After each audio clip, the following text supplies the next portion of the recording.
Un mot d'abord sur ces images de manifestations que nous observons ici. Quelle est selon vous leur part spontanée et leur part manipulée? Bon, c'est une chorégraphie que nous connaissons et que nous avons connue ailleurs. Donc, il ne s'agit pas de manifestations spontanées, il s'agit de manifestations commanditées, organisées et achetées. Donc, cette chorégraphie avec les drapeaux russes, avec toute cette théâtralité est déjà connue ailleurs. Nous allons vous entendre évidemment sur le rôle de la France, sur la situation du président Bazoum, la situation de l'ambassadeur de France, M. Ité, qui est à Niamey, que les putschistes prétendent expulser. Un mot d'abord de votre situation. Si vous êtes ici sur notre plateau, c'est que vous avez pu échapper à la main des putschistes, contrairement au président Bazoum. Comment se fait-il que vous ayez pu sortir du pays?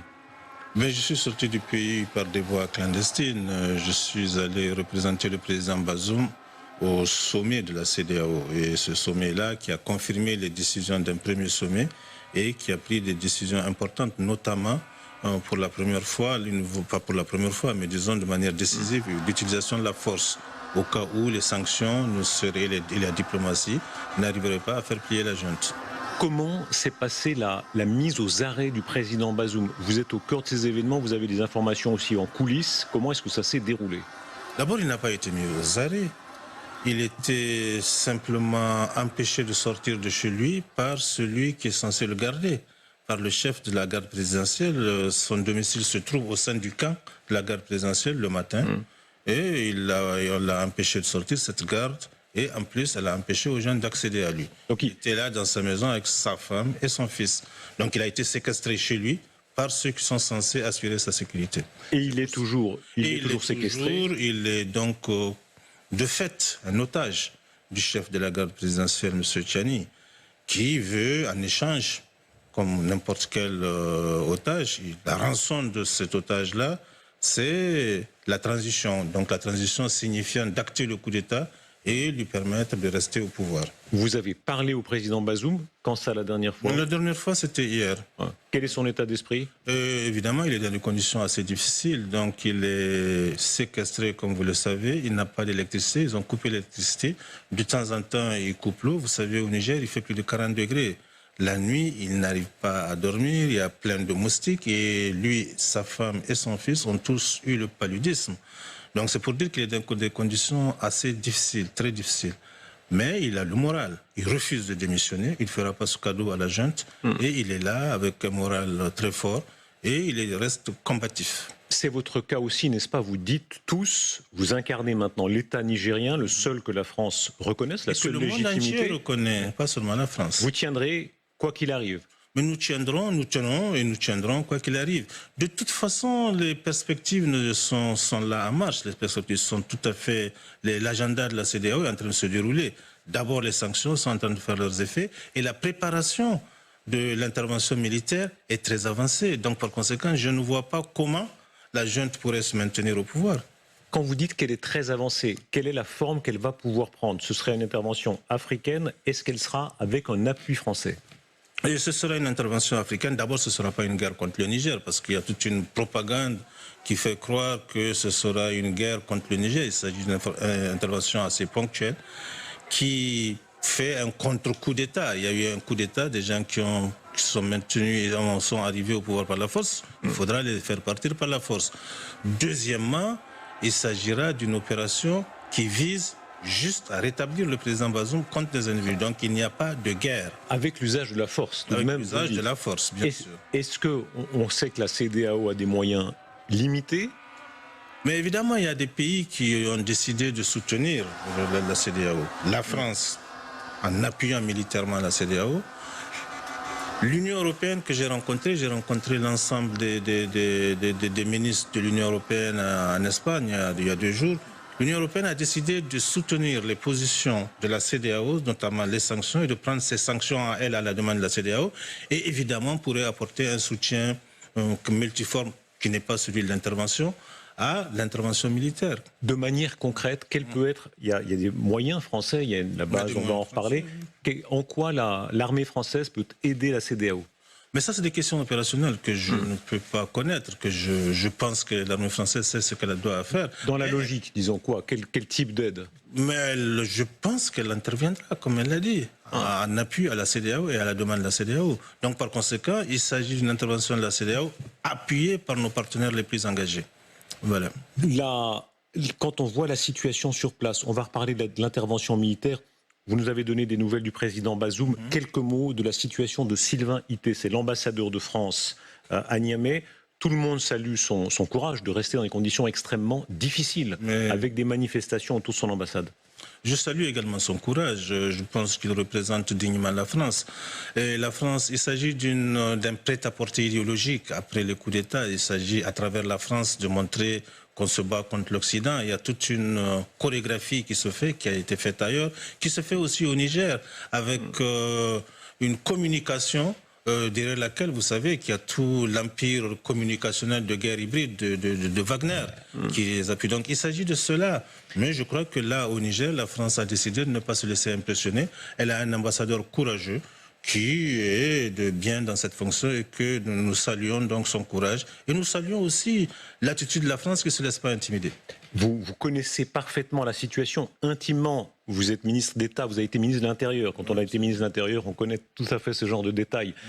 Est-ce que l'ambassade de France peut tenir ? Le risque existe-t-il que l'ambassade de France soit cernée, qu'elle soit empêchée simplement de fonctionner en termes de vivres et autres? Non, je ne pense pas qu'ils décideraient d'investir l'ambassade de France. Et ils sont là autour, ils font beaucoup de bruit, mais la junte elle-même a demandé aux gens de ne pas rentrer dans l'ambassade, de ne pas accéder aux installations françaises parce qu'elle sait ce qu'il peut lui en coûter. Oui, ce ne serait pas la première fois qu'il y a du double discours. La junte peut dire ça et en sous-main... Mais elle sait ce qu'elle risque. Qu'est-ce qu'elle risque? Elle risque parce qu'il y a une présence militaire française de force très forte, de force très engagée avec laquelle elle a une expérience du combat. Donc par conséquent, elle sait à quoi elle pourra avoir affaire. Et aujourd'hui, la France est légitimement présente au Niger à la demande d'un gouvernement légitime et d'un parlement qui a voté son arrivée au Niger. C'est très intéressant, on peut aller sur Internet, écouter votre discours, il est prémonitoire. Janvier 2022, vous êtes avec le ministre Le Drian et vous dites, voilà, il y a une vague de coups d'État, Mali, Burkina Faso, il faut qu'on fasse front. Et vous êtes le suivant maintenant dans cette... Nous sommes le suivant, nous aurions voulu ne pas l'être. Si on avait agi avec autant de détermination que la CEDEAO est en train d'agir aujourd'hui au Niger, que la France est en train d'agir aujourd'hui au Niger, que l'Union européenne est en train d'agir comme un seul homme en soutien à la France et en soutien à la démocratie nigérienne, on aurait fini aujourd'hui avec le coup d'État au Mali et on n'aurait pas eu le coup d'État au Burkina. C'est pour cela, je crois, que les chefs d'État africains et leurs partenaires ont pris conscience de la nécessité d'une démarche ferme et déterminée. Que peut faire la France? Un mot d'histoire, puisqu'on parle du Gabon sur cette carte, monsieur le ministre, rappelons cet incroyable dialogue, c'est De Gaulle et Pompidou, 1964. Vous savez, il y a le coup d'État contre Mba, et c'est déjà Bongo, le père, qui est le chef de cabinet de Mba. Dialogue entre De Gaulle et Pompidou. De Gaulle, ça suffit comme ça. L'important, c'est de ne pas être engagé dans des affaires obscures, où on ne peut pas attraper que des coups, et de ne pas nous mettre dans le cas de délivrer un président coffré par des adjudants. Pompidou. Le Gabon n'a pas d'existence économique propre. Ce qui existe, c'est le bois qui est français, le pétrole qui est français, le fer qui est français. Puis De Gaulle en arrive à la conclusion. Nous sommes responsables, nous ne pouvons pas laisser zigouiller Léon Mba, alors que nous avons 10 fois trop de troupes. Il est ridicule et incompréhensible que nous ayons là-bas des généraux, des états-majors et que nos troupes n'assurent pas la sécurité du président. 64, on est en 2023. Qu'est-ce qui a changé et qu'est-ce qui reste? D'abord, j'apprécie la détermination du général de Gaulle que nous retrouvons aujourd'hui. Mais en fait, les situations sont très différentes.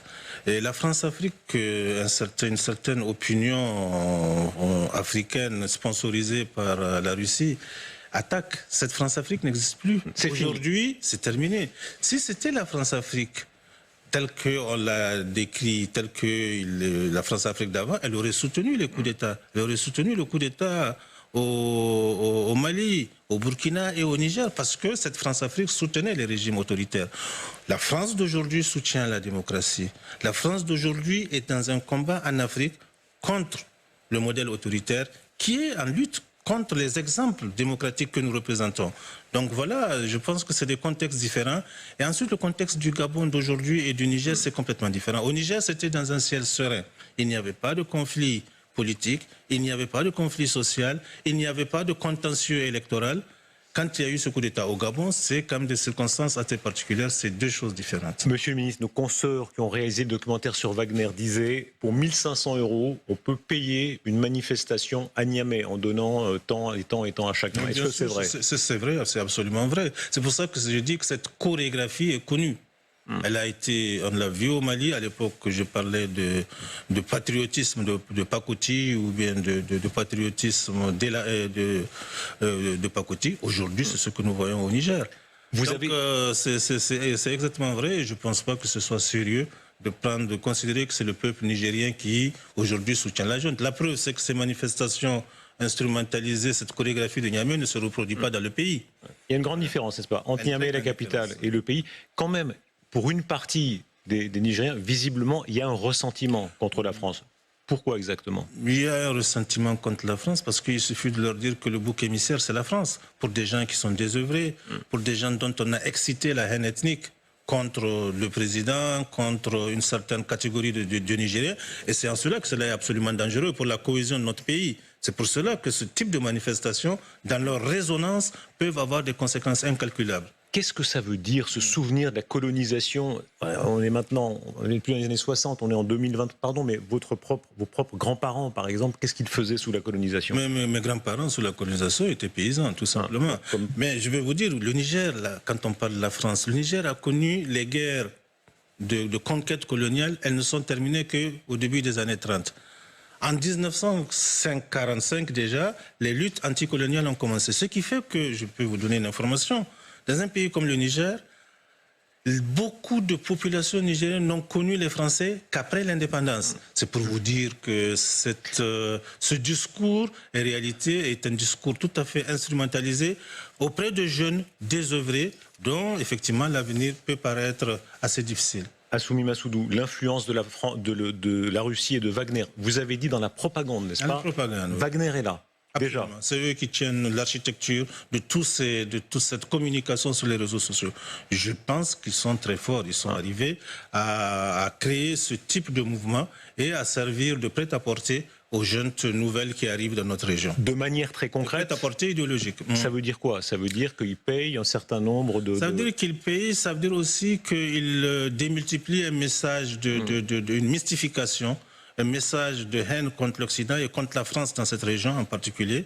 Et ce message-là est relayé de manière très puissante dans l'ensemble et répété pendant longtemps. Donc c'est ça aussi le rôle qu'ils ont joué et qu'ils jouent. Et évidemment, les régimes comme ceux-là, qui n'ont aucune légitimité, ont besoin de protection. Ils ont besoin donc de la protection contre leur propre armée, contre leur peuple, de l'infrastructure militaire de Wagner et aussi du support idéologique de cette gigantesque machine de communication. La Russie fait un effort considérable. Est-ce que, par exemple, elle a essayé de vous inviter à Saint-Pétersbourg, au fameux sommet, Poutine et les dirigeants africains? Elle nous a invités au sommet de Saint-Pétersbourg. Elle a insisté, mais nous n'avons pas été parce que son action dans notre région, elle n'a pas d'offre économique, vous savez. La Russie n'a aucune autre offre que cette mystification et que l'offre militaire de protection des régimes autoritaires.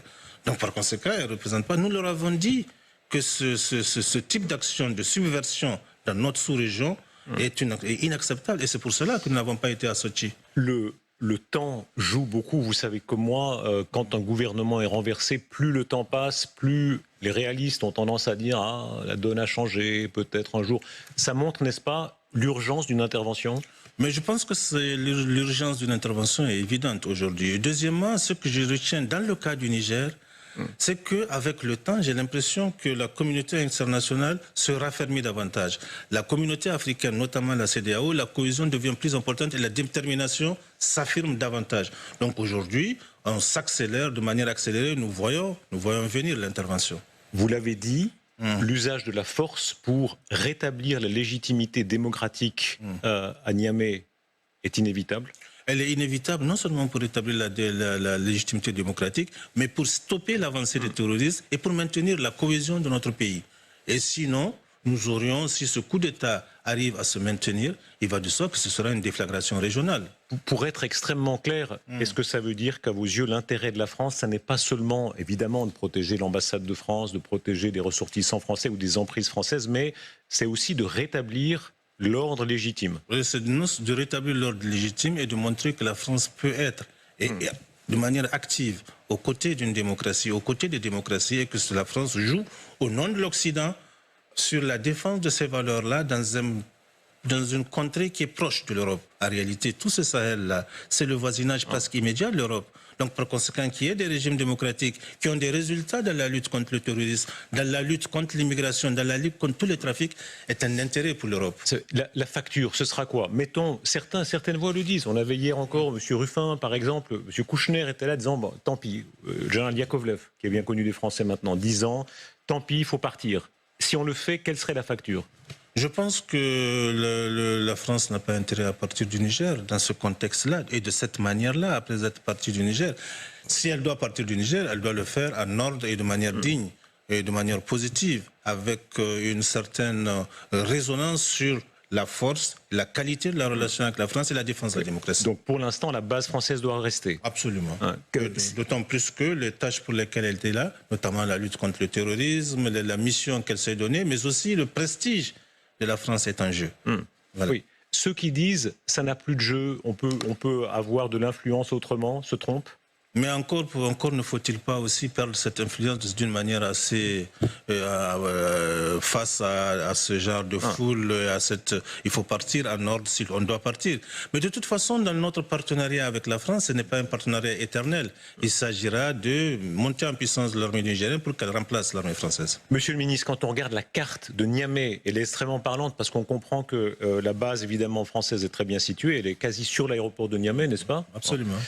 L'ambassade est là-bas. Et concrètement, ça veut dire que demain au sens large, la CEDEAO doit intervenir et que les soldats français doivent l'aider? Je ne connais pas la modalité, mais la France a décidé de soutenir militairement la CEDEAO. Donc, par conséquent, il est normal qu'elle participe à cette opération. Est-ce que vous craignez l'effet d'habitude avec un régime putschiste? L'histoire est pleine de régimes putschistes qui ont fini par être reconnus. La révolution de 1917. Mais je crois que ce régime putschiste ne survivra pas. J'en ai la conviction et j'ai vu la détermination de tous ceux qui nous soutiennent. C'est un vœu pour l'instant. Ce n'est pas un vœu, c'est un constat. Et je me réjouis que nos partenaires, aussi bien africains que français, qu'européens, soient aussi déterminés, ainsi que les Américains d'ailleurs. Oui. Les Américains ont un jeu légèrement différent, on peut le dire franchement. Même les diplomates français le disent. Oui, mais ils ont un jeu différent. En quoi il est différent? Il est différent tout simplement parce que la France, par exemple, soutient, et les Européens soutiennent l'intervention militaire. Les Américains disent qu'ils soutiennent toutes les décisions de la CEDEAO, mais qu'ils ne s'opposent pas à l'intervention militaire. Il y a une nuance entre participer et dire qu'on ne s'oppose pas. C'est ça la nuance. C'est plus qu'une nuance, ça veut dire qu'il laisse quand même, il laisse une main possible si les choses devaient évoluer de l'autre sens. Dans l'autre sens, non. Pour le moment, ils sont très fermes. Il faut rétablir le président Bazoum, c'est ce qu'ils disent, et c'est ce qu'ils font, et ce qu'ils montrent. Par contre, ils disent ne pas s'opposer à l'intervention. Ils ne sont pas dans une position aussi engagée que la France, mais c'est déjà ça. Monsieur le ministre, merci beaucoup. Un mot encore sur Emmanuel Macron. Le président de la République l'a dit, il parle chaque jour au président Bazoum. Voilà, l'attitude de la France, comment est-ce que vous qualifiez? Je la qualifie de très digne, de très courageuse, de très responsable. Je pense que le président de la République française se montre vraiment comme un ami exigeant du Niger, un ami de la démocratie en Afrique et dans cette région. Monsieur le ministre, merci. Si ça doit durer, vous ferez un gouvernement en exil à Paris, vous êtes prêt à... Nous ne sommes pas dans cette perspective. Nous pensons que le gouvernement reprendra sa place naturelle à Niamey.